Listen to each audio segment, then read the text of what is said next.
Assalamualaikum warahmatullahi wabarakatuh. Malam ini, saya akan menceritakan sebuah kisah tentang seorang pria yang merasa dirinya rasional, percaya pada logika, dan menolak semua hal yang dianggap tidak masuk akal. Namun apa yang ia alami di sebuah desa terpencil di Bali perlahan mengubah keyakinannya dan meninggalkan luka yang tidak akan pernah benar-benar sembuh. Sebelum kita memulai cerita ini, ada baiknya kita berdoa menurut kepercayaan kita masing-masing, agar kita selalu dilindungi oleh Tuhan dari hal-hal gaib yang dapat mengganggu kehidupan kita. Mari kita mulai ceritanya. Dedi, 33 tahun, bekerja di sebuah perusahaan besar di Jakarta. Hampir 10 tahun hidupnya berjalan dengan pola yang sama. Bangun pagi, berangkat kerja, menghadapi tekanan target dan laporan, lalu pulang dalam keadaan lelah. Ia jarang mengambil cuti panjang. Baginya, pekerjaan adalah prioritas. Namun 2 bulan terakhir terasa berbeda. Ia mulai sulit tidur. Pikirannya mudah lelah. Dokter hanya menyarankan istirahat. Akhirnya Dedi memutuskan mengambil cuti 2 minggu. Ia tidak ingin pergi ke tempat wisata ramai. Ia ingin suasana tenang. Ia teringat seorang teman lama semasa SMA di Jakarta, bernama Made. Setelah lulus, Made kembali ke Bali dan menetap di sebuah desa di Kabupaten Bangli yang akan disebut sebagai Desa T. Mereka jarang berkomunikasi, hanya sesekali saling menyapa. Ketika Dedi menghubungi Made dan menyampaikan niatnya untuk berlibur ke Bali, Made langsung menawarkan untuk menginap di rumah keluarganya. Dedi menerima tawaran itu tanpa banyak pertimbangan. Perjalanan dari Bandara Ngurah Rai menuju Bangli memakan waktu cukup lama. Semakin jauh dari pusat kota, jalan semakin sepi. Udara lebih sejuk. Sawah dan pepohonan mendominasi pemandangan. Namun ada satu hal yang terasa janggal. Beberapa rumah yang dilewatinya terlihat menutup pintu dan jendela lebih awal, padahal matahari belum benar-benar tenggelam. Tidak ada anak-anak bermain di luar. Tidak ada orang duduk santai di teras. Saat mobil berhenti di pertigaan desa, Made sudah menunggu. Wajahnya terlihat lebih kurus dibanding terakhir kali mereka bertemu. "Desa lo sepi banget," kata Dedi sambil turun dari mobil. Made hanya tersenyum tipis. "Sekarang memang begitu." Nada suaranya tidak terdengar santai. Rumah keluarga Made cukup besar, dengan halaman luas dan pura kecil di sudut pekarangan. Orang tua Made menyambut Dedi dengan ramah. Mereka menyiapkan kamar tamu yang bersih. Saat makan malam, suasana terasa berbeda dari yang Dedi bayangkan. Tidak ada obrolan panjang, tidak ada tawa. Orang tua Made terlihat beberapa kali melirik ke arah pintu. Setelah makan dan orang tua Made masuk ke kamar, Made duduk berhadapan dengan Dedi di ruang tengah. "Dad, ada yang perlu gue bilang," ucap Made pelan. "Apa?" Made memastikan semua pintu terkunci. Tirai jendela ditutup rapat. 2 bulan terakhir, desa ini dapat teror leak. Dedi senyum tipis. "Lo serius?" "Serius." Made menjelaskan bahwa sejak 2 bulan lalu, warga sering mendengar suara aneh di atas atap rumah pada malam hari. Beberapa orang mengaku melihat sosok perempuan tua dengan mata merah. Ada juga yang melihat kepala melayang di antara pohon kelapa. 4 orang warga jatuh sakit secara tiba-tiba. Tubuh mereka kurus dalam hitungan hari. 2 di antaranya meninggal. Dokter bilang gagal organ, kata Made. Tapi sebelum sakit, mereka semua bilang lihat sesuatu di malam hari. Dedi menghela nafas. "Made, lo kan dulu paling rasional." "Itu dulu," jawab Made singkat. Ia menambahkan bahwa sejak kejadian itu, kepala desa melarang warga keluar rumah setelah matahari terbenam. Tidak ada ronda malam, tidak ada aktivitas di luar. Semua orang memilih diam di dalam rumah. "Lo juga jangan keluar malam," kata Made serius. "Anggap aja ini aturan desa." Dedi berdiri dan membuka sedikit tirai jendela. Di luar sudah gelap. Tidak ada suara kendaraan, tidak ada orang berbicara, hanya angin yang terdengar pelan. Ini cuma sugesti massal. Orang sakit bisa karena banyak hal. Jangan langsung dikaitkan sama leak. Made menatapnya lama. Gue cuma ngingetin. Dedi senyum ringan. Tenang aja, gue gak ada urusan keluar malam. Namun dalam pikirannya, ia merasa aneh dengan larangan itu. Ia tidak suka sesuatu yang menurutnya tidak masuk akal. Malam pertama di desa T, Dedi tidur cukup cepat. Udara desa membuat tubuhnya lebih rileks. Sekitar pukul 2 dini hari, ia terbangun. Ia merasa seperti ada sesuatu yang bergerak di atas atap kamar. Suara seperti benda ringan bergeser perlahan. Dedi membuka mata. Ia menahan nafas. Suara itu berhenti. Beberapa detik kemudian terdengar suara seperti kuku menggesek genteng. Pelan, teratur. Dedi duduk di ranjang. Ia mencoba berpikir logis. Mungkin kucing atau hewan lain. Tiba-tiba terdengar suara tawa pelan. Tipis, seperti suara perempuan tua. Dedi membeku. Ia berdiri perlahan dan berjalan ke jendela. Tirai ia buka sedikit. Halaman terlihat kosong. Pohon mangga di samping rumah bergoyang pelan tertiup angin. Saat ia hendak kembali ke tempat tidur, bayangan melintas cepat di dinding kamar. Seolah-olah ada sesuatu yang melompat dari atap ke arah pohon. Gerakannya terlalu cepat untuk dipastikan. Dedi berdiri beberapa saat. Jantungnya berdetak lebih cepat dari biasanya. Ia kembali meyakinkan dirinya sendiri. Mungkin hanya hewan. Namun malam itu, untuk pertama kalinya, ia merasa tidak sepenuhnya yakin dengan penjelasan yang ia buat sendiri. Dan tanpa ia sadari, sejak detik itu, ia sudah menjadi bagian dari sesuatu yang selama 2 bulan terakhir menghantui desa T. Pagi harinya, Dedi bangun dengan kepala terasa berat. Ia tidak langsung menceritakan apa yang ia dengar semalam. Ia memilih diam. Baginya, suara di atap masih bisa dijelaskan secara logis. Di meja makan, orang tua Made sudah duduk lebih dulu. Suasana tetap tenang, tetapi tidak santai. Ibunya Made beberapa kali melihat ke arah luar rumah, meskipun hari sudah terang. "Tidur nyenyak, Ded?" tanya Made. "Lumayan," jawab Dedi singkat. Ia tidak ingin terlihat terpengaruh oleh kejadian semalam. Setelah sarapan, Dedi meminta Made mengantarkannya berkeliling desa. Ia ingin melihat langsung kondisi yang semalam diceritakan. Desa T terlihat seperti desa biasa. Sawah terbentang luas. Beberapa warga bekerja di ladang. Anak-anak kecil terlihat berjalan bersama orang tuanya. Siang hari, tidak ada yang tampak aneh. Namun, Dedi mulai menyadari satu hal. Warga jarang berbicara keras. Tidak ada yang tertawa lepas. Beberapa orang yang berpapasan hanya mengangguk singkat. Tatapan mereka seperti menyimpan kekhawatiran. Saat mereka melewati sebuah rumah dengan halaman kosong, Dedi melihat ada kain putih tergantung di pintu. "Rumah siapa itu?" tanya Dedi. Made terdiam beberapa detik sebelum menjawab. "Itu rumah salah satu yang meninggal. Yang sakit kemarin." Made mengangguk. "Namanya Pak Surya." Dedi melihat rumah itu lebih lama.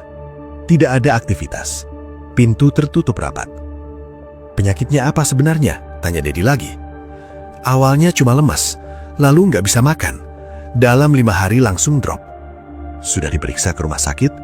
"Sudah, hasilnya nggak jelas." Dedi menghela napas pelan. "Bisa jadi infeksi atau gangguan autoimun. Banyak penyakit yang gejalanya begitu." Made tidak membantah, tapi juga tidak setuju. Siang itu mereka kembali ke rumah. Cuaca mulai mendung. Angin terasa lebih dingin dari pagi tadi. Menjelang sore, suasana desa berubah cepat. Sekitar pukul 5, warga mulai masuk ke rumah masing-masing. Beberapa pintu sudah tertutup bahkan sebelum matahari tenggelam. Dedi berdiri di teras dan memperhatikan. "Kenapa cepat banget?" tanyanya. Made menjawab dengan suara rendah. "Karena biasanya mulai jam 7 malam sudah ada suara." "Suara apa?" "Di atap, di pohon, kadang di halaman." Dedi menggeleng kecil. "Gue pengen lihat langsung." Made langsung menoleh tajam. "Jangan macam-macam. Gue cuma mau buktiin." "Buktiin apa?" "Gue cuma mau buktiin kalau semua ini cuma ketakutan berlebihan." Made terlihat kesal. "Dad, 2 orang sudah meninggal. dan belum tentu karena leak.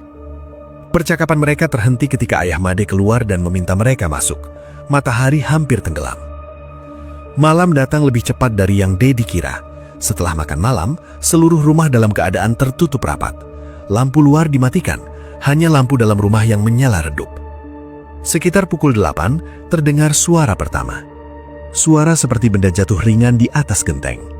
Dedi yang sedang duduk di ruang tengah langsung menoleh ke atas. Made tidak berkata apa-apa. Beberapa detik kemudian terdengar suara gesekan.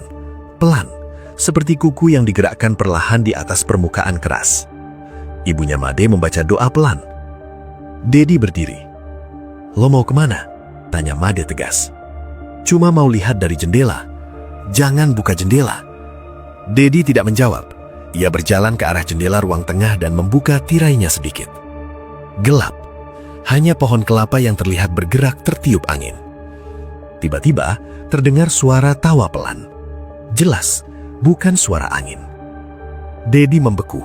Suara itu datang dari atas, tepat di atas ruang tengah. Made berdiri mendekat. "Tutup lagi." Belum sempat Dedi menutup tirai, sesuatu melintas cepat di atas pohon kelapa. Ia hanya melihat bayangan hitam. Bentuknya tidak jelas, terlalu cepat. "Lo lihat?" bisik Made. Dedi tidak langsung menjawab.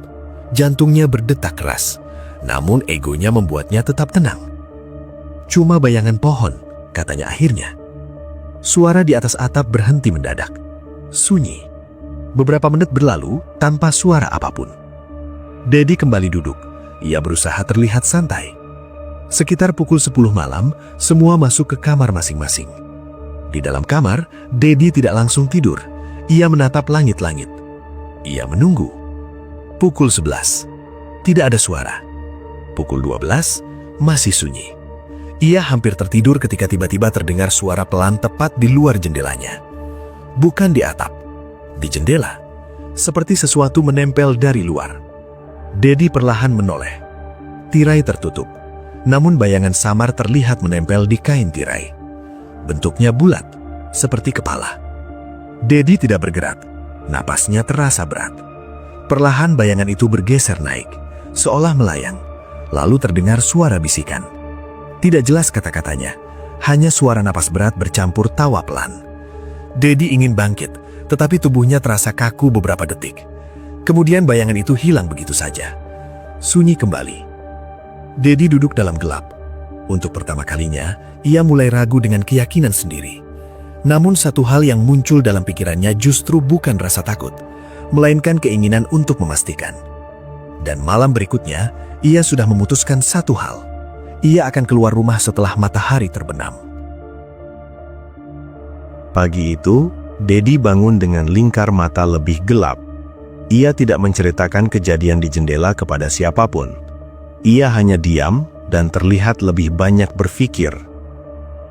Made memperhatikan perubahan itu. "Lo kelihatan kurang tidur," kata Made saat sarapan. "Cuma jet lag," jawab Dede singkat. Padahal ia tahu itu bukan jet lag. Ia tahu apa yang ia lihat semalam bukan hal biasa, tapi ia belum siap mengakuinya. Sepanjang siang, suasana desa tetap normal. Warga bekerja seperti biasa.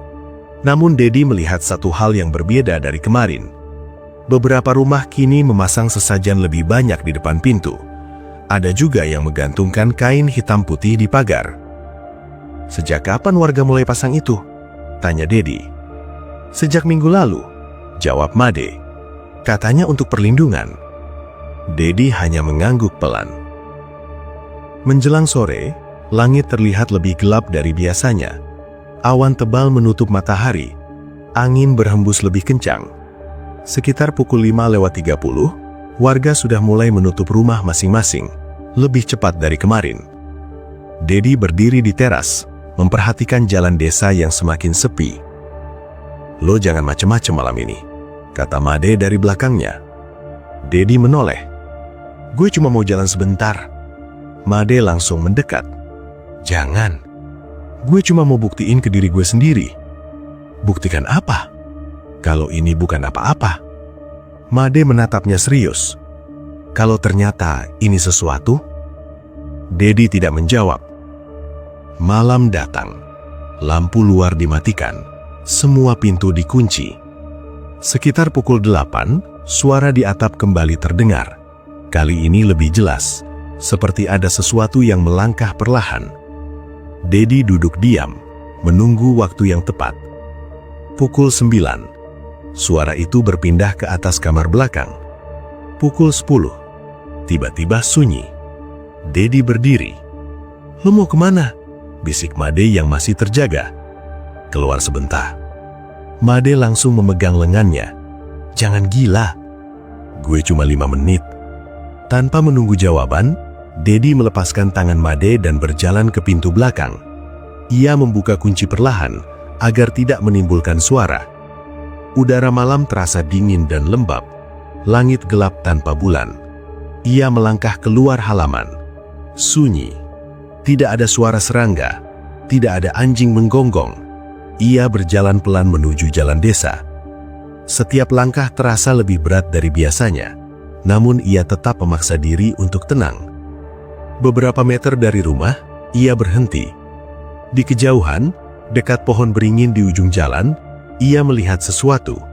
Seperti sosok berdiri, tinggi, kurus. Dedi menyipitkan mata, mencoba memastikan. Sosok itu tidak bergerak. Ia melangkah lebih dekat. Tiba-tiba, sosok itu hilang. Bukan berjalan pergi, hilang begitu saja. Dedi berhenti. Jantungnya mulai berdetak cepat. Ia menoleh ke kanan dan ke kiri. Tidak ada siapapun.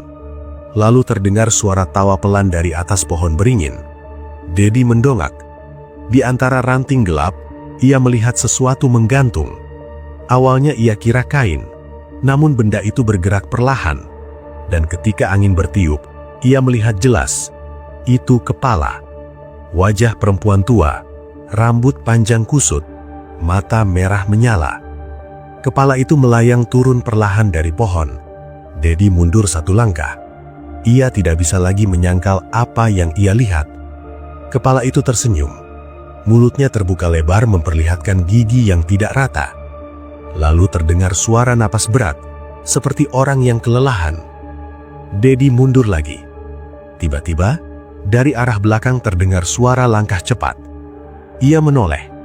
Tidak ada siapapun. Saat ia kembali melihat ke depan, kepala itu sudah lebih dekat.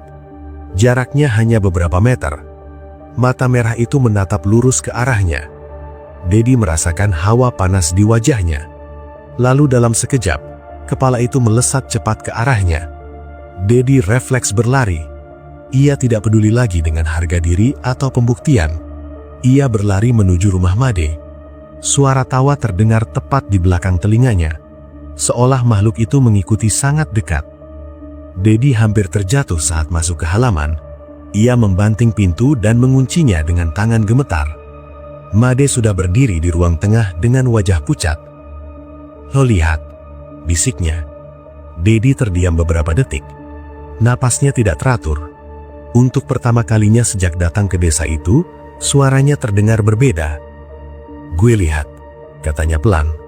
Suara di atap kembali terdengar, lebih keras dari malam sebelumnya, seolah sesuatu mendarat tepat di atas rumah. Dan malam itu, Dedi sadar satu hal. Ia sudah menantang sesuatu yang seharusnya tidak ia ganggu. Malam itu tidak ada yang tidur dengan tenang. Setelah Dedi masuk dan mengunci pintu, suara di atas atap terdengar jelas. Bukan lagi gesekan pelan. Kali ini seperti sesuatu berjalan bolak-balik dengan langkah berat. Ibunya Made keluar dari kamar dengan wajah pucat. Ayahnya berdiri membawa senter, tapi tidak berani membuka pintu. "Dia keluar?" tanya ayah Made pelan. Made mengangguk. Tidak ada yang memarahi Dedi. Tidak ada yang menyalahkan. Ketakutan lebih besar daripada kemarahan. Sekitar 15 menit kemudian, suara di atap berhenti mendadak. Sunyi total. Dedi duduk di kursi ruang tengah dengan napas yang belum stabil. Tangannya masih gemetar. Ia tidak lagi berusaha terlihat berani. "Apa yang lu lihat?" tanya Made pelan. Dedi terdiam beberapa detik sebelum menjawab. "Kepala perempuan tua, rambut panjang, mata merah." ruangan langsung terasa lebih dingin. Ayah Made menunduk pelan. Berarti dia sudah lihat. Ibunya Made masuk kembali ke kamar tanpa berkata apa-apa. Dedi mulai merasakan rasa tidak nyaman di tengkuknya, seperti ada yang panas di kulitnya. Ia mengangkat tangan dan menyentuh bagian belakang leher. "Kenapa?" tanya Made. "Leher gue panas." Made mendekat dan melihat bagian belakang leher Dedi menggunakan senter kecil. Wajahnya berubah. "Ada apa?" tanya Dedi. "Ada bekas." "Bekas apa?" "Seperti tanda gosong kecil." Dedi langsung berdiri dan masuk ke kamar untuk melihat di cermin. Ia memutar badan, mencoba melihat bagian belakang lehernya. Di sana ada bercak hitam kecil, sebesar koin. Kulitnya tampak seperti terbakar ringan. Padahal ia tidak merasa disentuh apapun tadi. Ia kembali ke ruang tengah. "Ini cuma lecet," katanya mencoba tenang. Made tidak menjawab. Pagi harinya, Dedi bangun dengan badan terasa lebih lemas dari biasanya. Ia pikir mungkin karena kurang tidur. Namun saat ia mencoba berdiri, kepalanya terasa berat. Pandangannya sempat berkunang-kunang. Made yang melihatnya langsung mendekat. "Lu nggak apa-apa?" "Cuma pusing." Saat sarapan, Dedi tidak berselera makan. Nasi yang biasanya habis dalam beberapa menit, kini hanya disentuh sedikit. Ibunya Made memperhatikan dengan wajah cemas. "Sejak kapan yang lihat mulai lemas?" tanya Dedi tiba-tiba. Made terdiam. "Biasanya sehari atau 2 hari setelah lihat." Dedi tidak berkata apa-apa lagi. Sepanjang siang, tubuhnya terasa semakin berat. Ia berkeringat dingin meski udara desa cukup sejuk. Menjelang sore, ia memutuskan mandi untuk menyegarkan badan. Saat membuka baju di depan cermin, ia melihat sesuatu yang membuat napasnya tertahan. Bercak hitam di belakang lehernya membesar. Kini ukurannya hampir 2 kali lipat. Dan di sekelilingnya muncul garis tipis kehitaman, seperti pembuluh yang merambat ke arah bahu. Dedi berdiri terpaku beberapa detik. Ia menyentuhnya. Tidak berdarah, tapi terasa panas. Ia keluar kamar mandi dengan wajah lebih serius. Made langsung tahu ada yang berubah. "Makin besar, Ded?" tanya Made pelan. Dedi mengangguk. Sore itu, untuk pertama kalinya, Dedi tidak lagi berbicara soal logika atau sugesti. Ia duduk diam sampai malam tiba. Suasana desa kembali sunyi. Namun malam itu berbeda.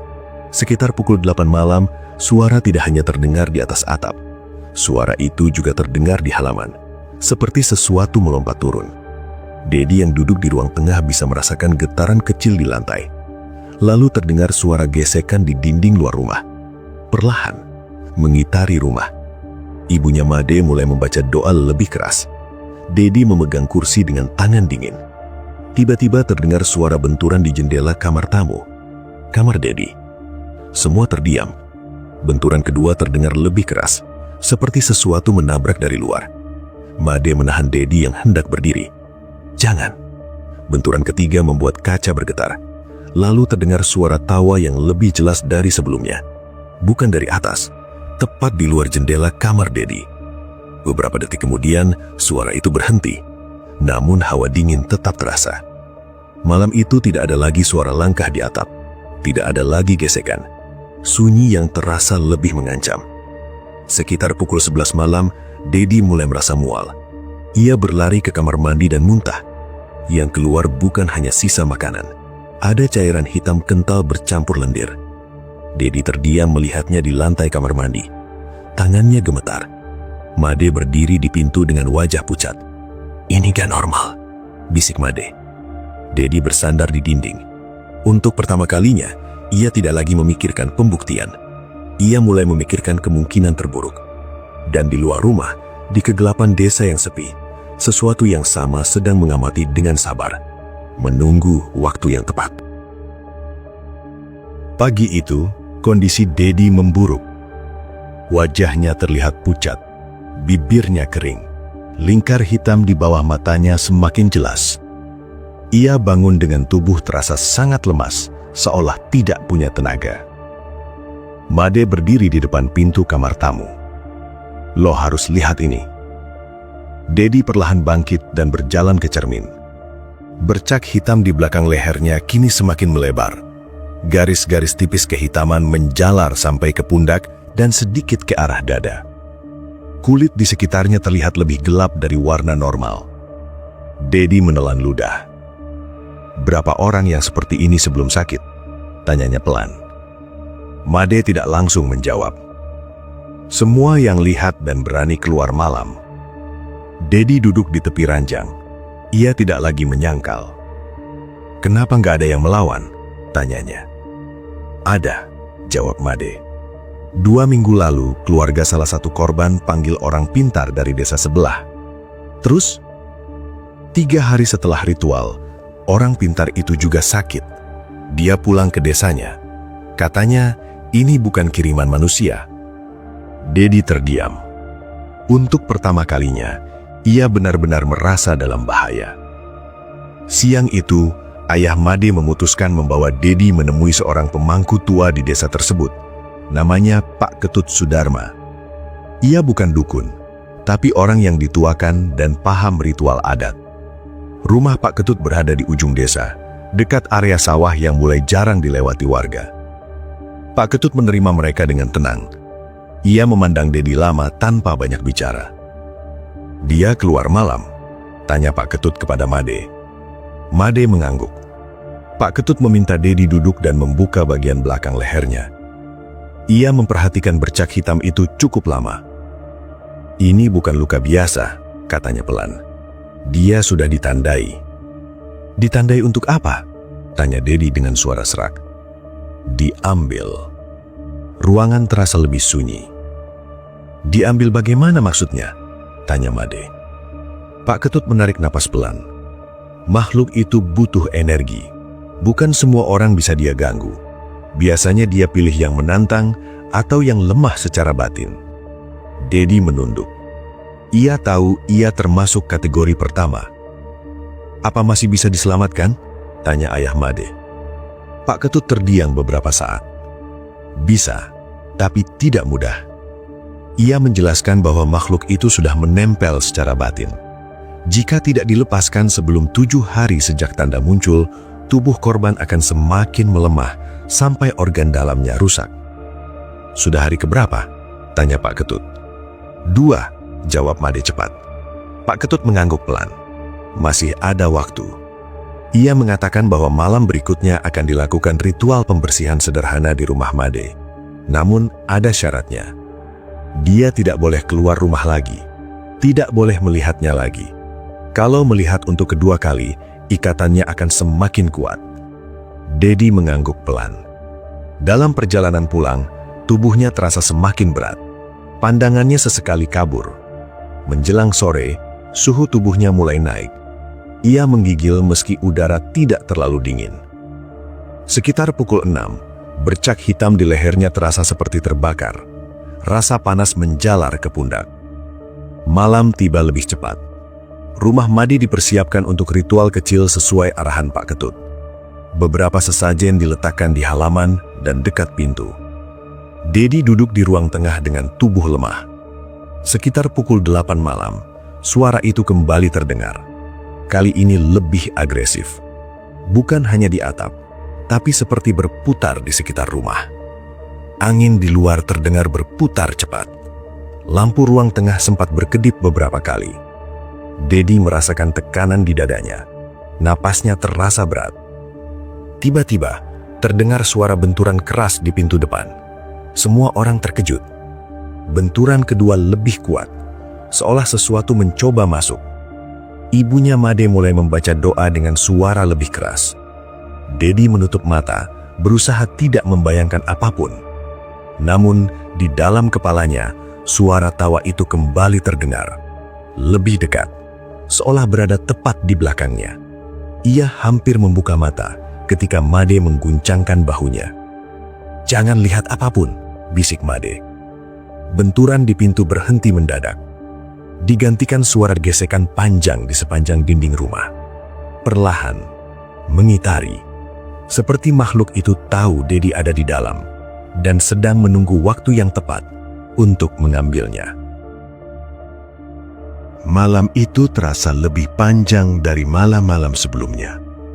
Sekitar pukul 9, Pak Ketut datang bersama 2 orang pria desa yang membantunya menyiapkan perlengkapan ritual. Mereka membawa air dalam wadah perak kecil, dupa, dan beberapa daun yang sudah diracik. Dedi duduk di ruang tengah dengan tubuh bersandar ke dinding. Napasnya pendek, keringat dingin membasahi pelipisnya.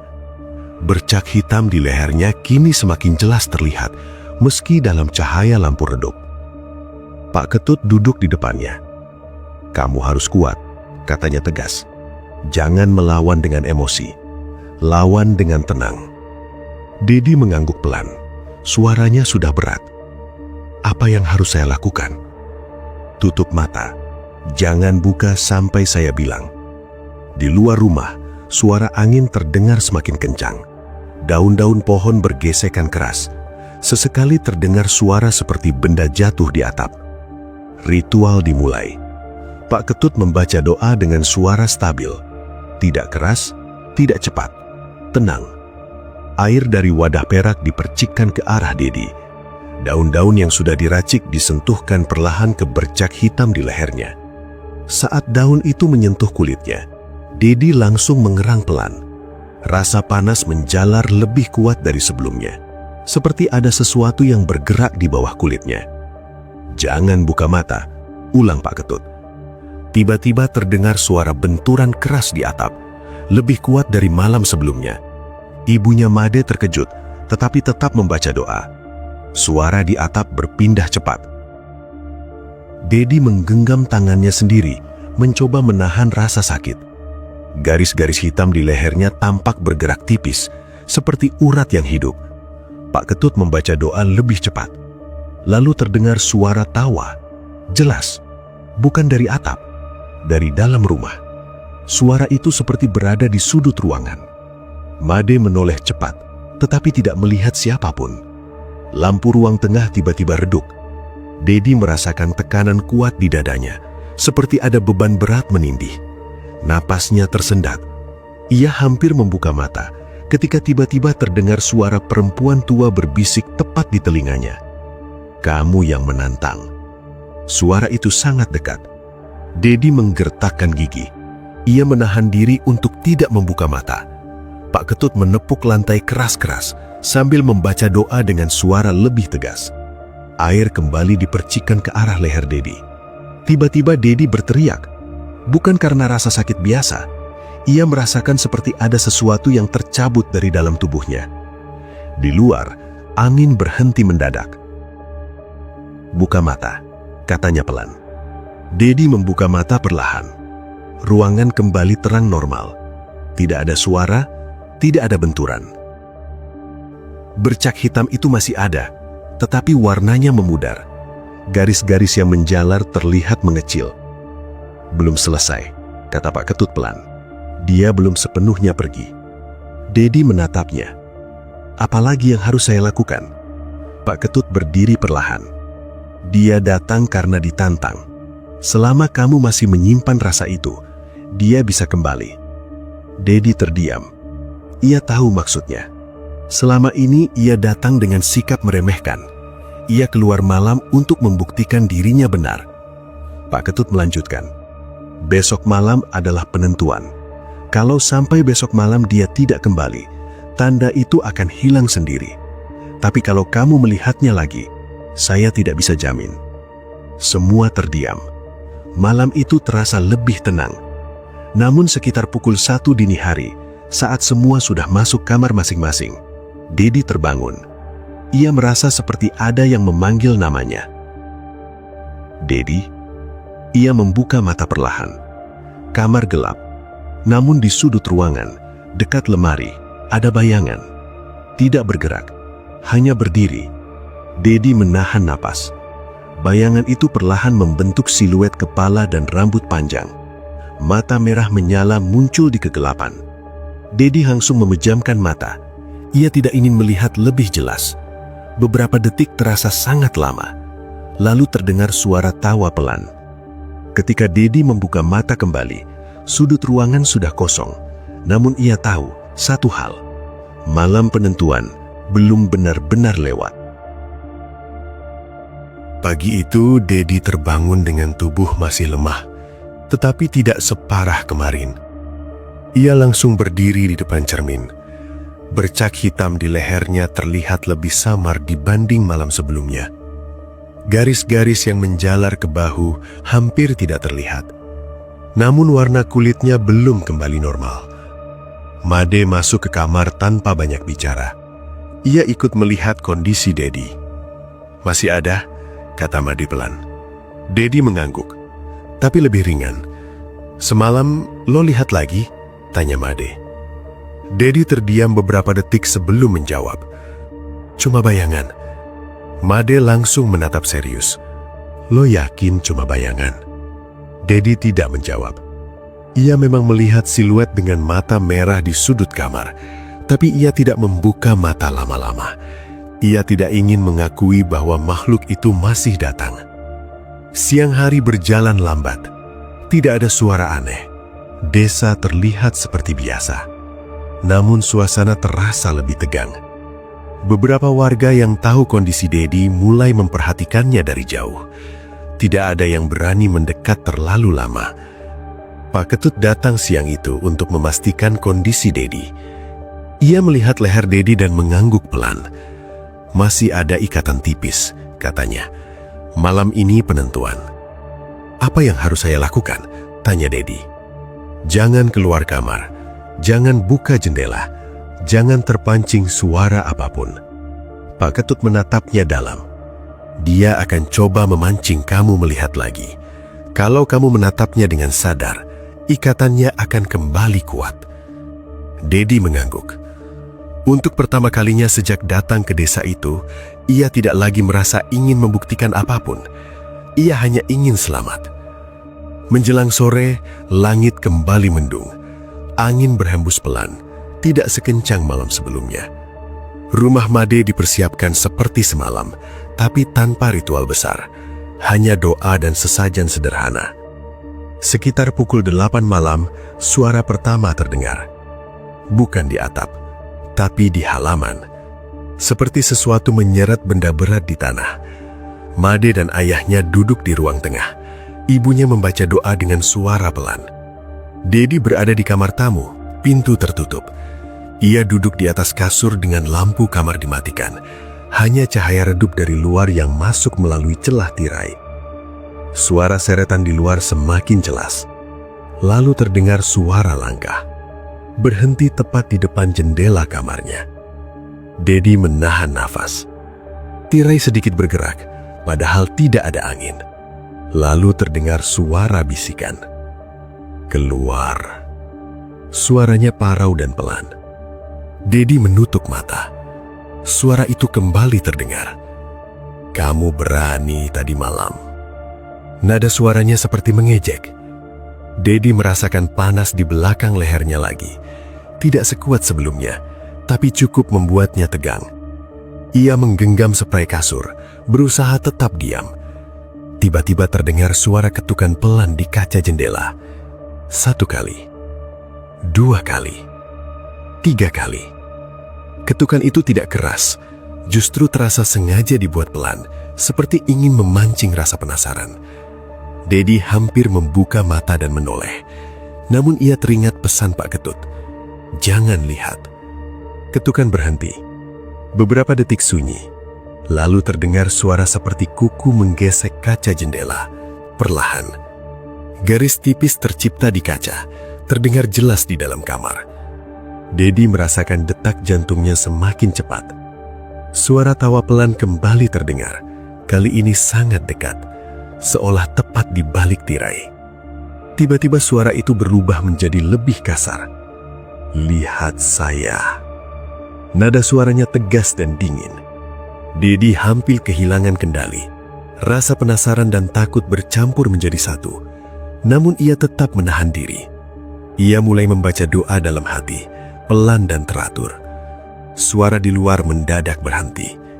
Tidak ada lagi ketukan, tidak ada lagi gesekan.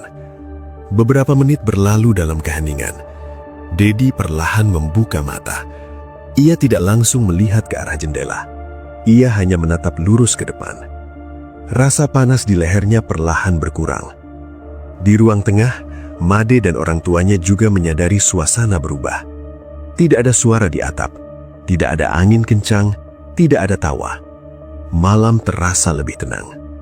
Sekitar pukul 11, Pak Ketut yang masih berjaga di luar rumah masuk kembali. "Ikatan mulai lepas," katanya pelan.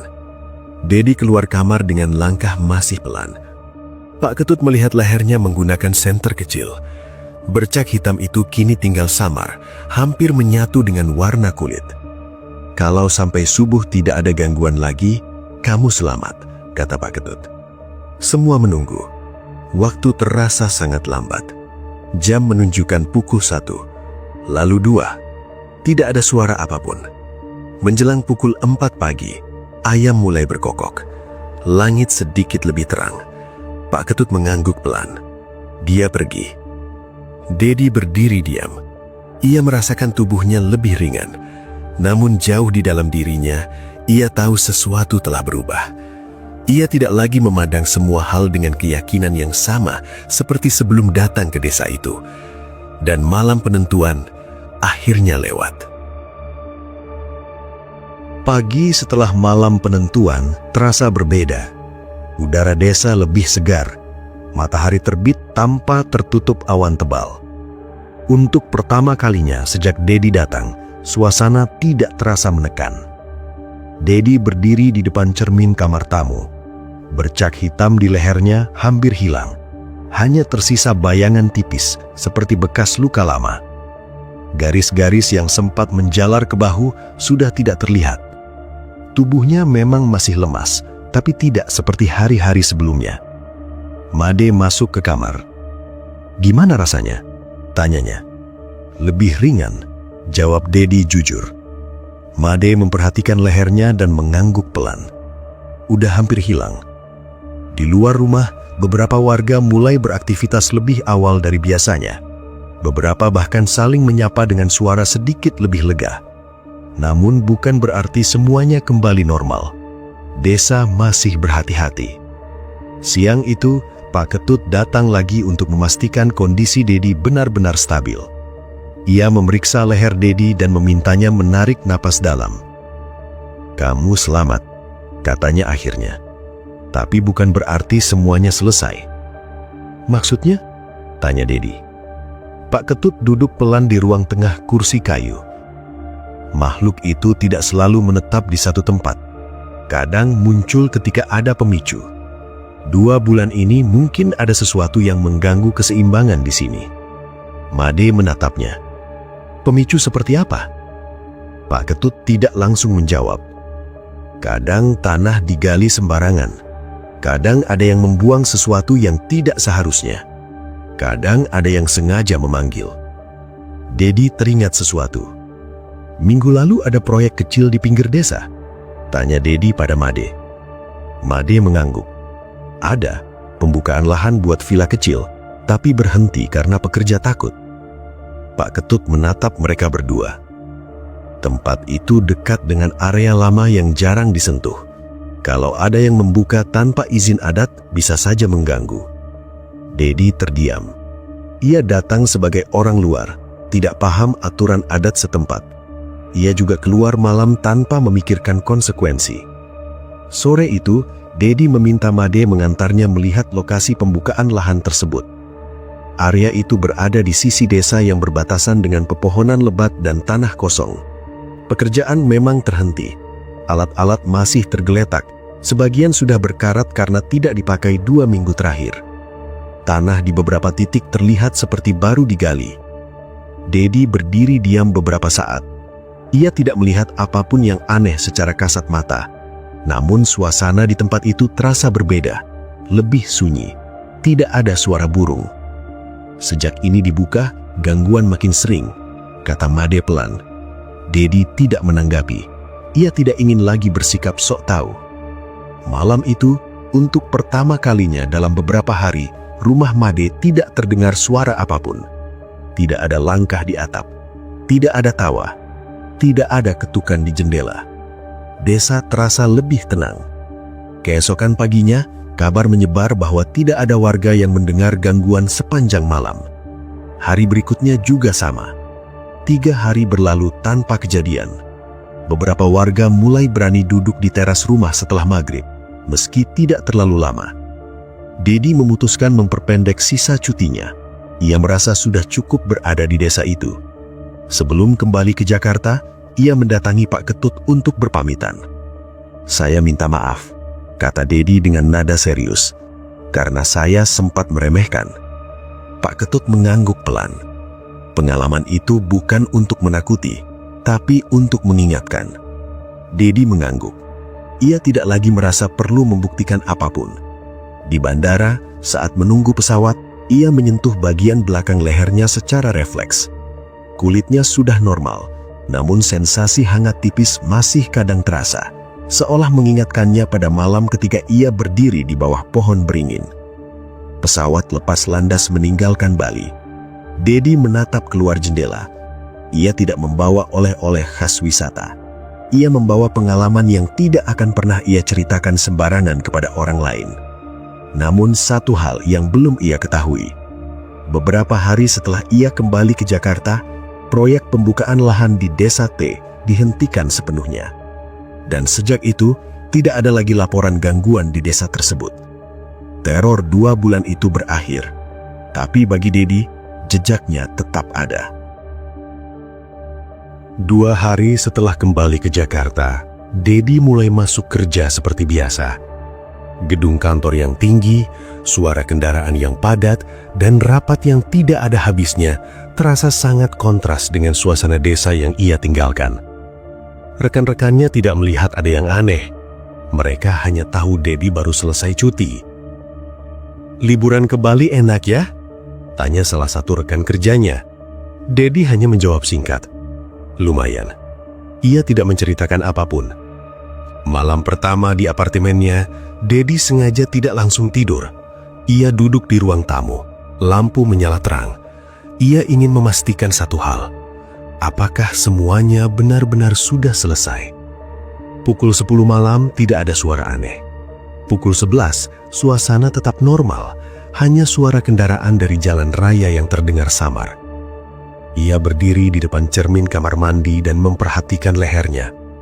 Kulitnya sudah bersih, tidak ada bercak hitam, tidak ada garis-garis menjalar. Ia menarik napas panjang. Sekitar pukul 12 malam, ia memutuskan tidur. Namun sekitar pukul 2 dini hari, ia terbangun. Bukan karena suara, bukan karena mimpi, tapi karena perasaan tidak nyaman. Ia membuka mata perlahan. Apartemen sunyi. Tidak ada gesekan, tidak ada tawa. Ia duduk dan mendengarkan beberapa detik. Normal.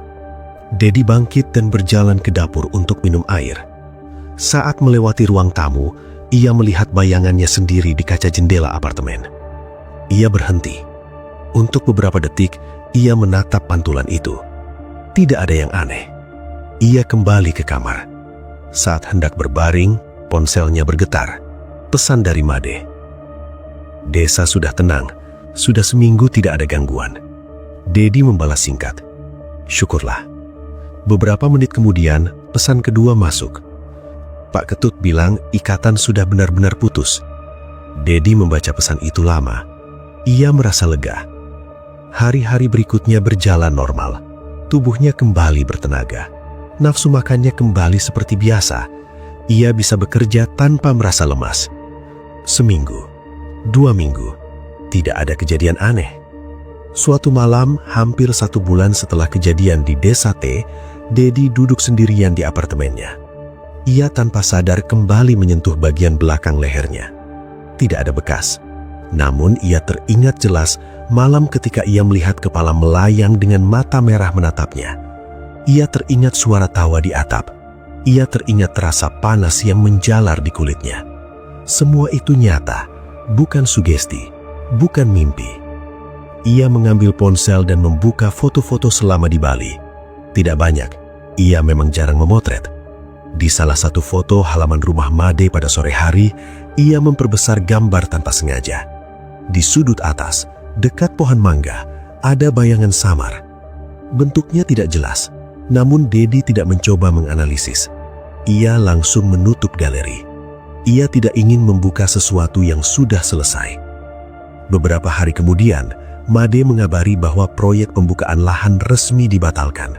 Area itu akan dikembalikan seperti semula dan dilakukan upacara adat untuk menutup kembali lokasi tersebut. Sejak itu, tidak ada lagi warga yang sakit mendadak, tidak ada lagi suara di atap, tidak ada lagi kepala melayang di pohon beringin. Teror 2 bulan itu berakhir. Dedi kembali menjalankan hidupnya seperti biasa. Namun satu hal berubah. Ia tidak lagi meremehkan hal-hal yang tidak bisa ia jelaskan. Ia tidak lagi menantang sesuatu hanya karena merasa tidak percaya. Pengalaman itu menjadi pelajaran yang tidak tertulis. Dan yang terpenting, ia selamat. Ia tidak kehilangan nyawa seperti 2 warga yang lebih dulu menjadi korban. Ia tidak membawa pulang sesuatu yang menempel. Ikatan itu sudah putus. Semua sudah selesai. Demikian kisah ini saya sampaikan. Semoga cerita ini menjadi pengingat bahwa tidak semua hal bisa dijelaskan dengan logika semata, dan tidak semua larangan dibuat tanpa alasan. Terima kasih sudah mendengarkan sampai akhir. Assalamualaikum warahmatullahi wabarakatuh.